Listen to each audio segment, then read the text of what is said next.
Hello! I'm very excited to introduce you to the embodied meditation. This is a practice that I put together myself, and I introduce every single client that works with me, whether online or in person, to this meditation because it's an amazing tool into bringing us into our bodies, connecting, starting to feel, sense, listen to what's here and now, what's inside the system. And it's an amazingly nourishing tool because it helps to tackle the biggest disbalance that we have in the current busy daily life, which is a disbalance between the activation of parasympathetic and sympathetic nervous system. We are constantly rushing, trying to do something quick, produce as much as we can in the shortest time of this as we can, do lots of hobbies, help kids, increase our career growth, anything, right? But everything is about fast, quick. And this creates a disbalance, and we don't have enough time and ability to rest, relax, feel safe, and enjoy this relaxation and the pleasure and the ecstasy of feeling just held gently by this life. And that's what we're practicing through the embodied meditation, is the ability to drop into the state of relaxation and quietness, and also continue dropping in, continue to increase this capacity. So anytime you need it in your busy life, you can just do this within 1 or 2 minutes once you've practiced it for a few weeks.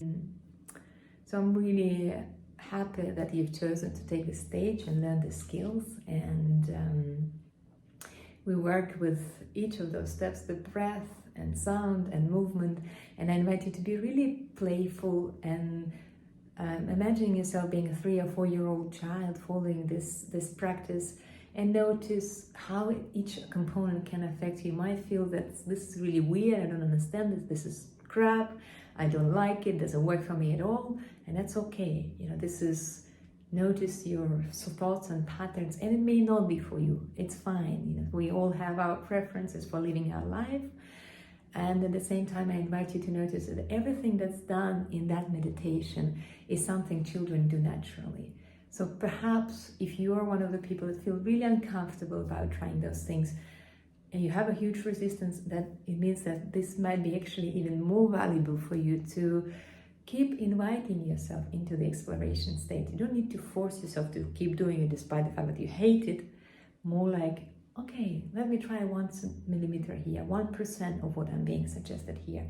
And if I feel really strong discomfort, get curious. Why is there a discomfort? Why are you feeling stupid, clumsy, or whatever, that comes up?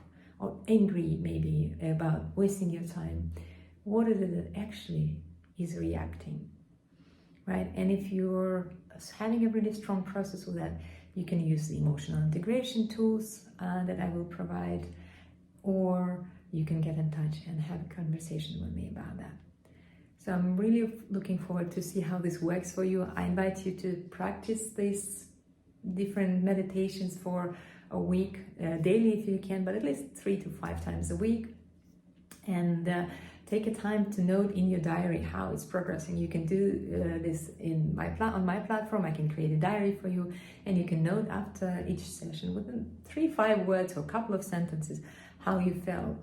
And then after 2 or 3 weeks of noting that, you can understand what's happened in your body, how it's changed, how does your interaction with each of the components changed. And it's a never-ending journey. I've been practicing these tools daily for a decade or more, and I just continue to increase my understanding of how each of those components affect me. And in particular, in the last year, I've made a huge progress with using my voice and singing, because I had a huge resistance and huge complex about singing in other people's presence, and now I can do that, and that's a huge liberation, because there is a lot of control of our expression by society, and sometimes it's conscious, sometimes it's unconscious patterns that we have inherited, maybe from our grandparents or our parents or the social group that's around us. So inviting you to bring consciousness to those practices, to those patterns, and notice what you can change, because many of those things are likely to be very empowering and enhancing your life. Thank you very much for considering this practice, and I'm looking forward to hearing about your progress and feedback.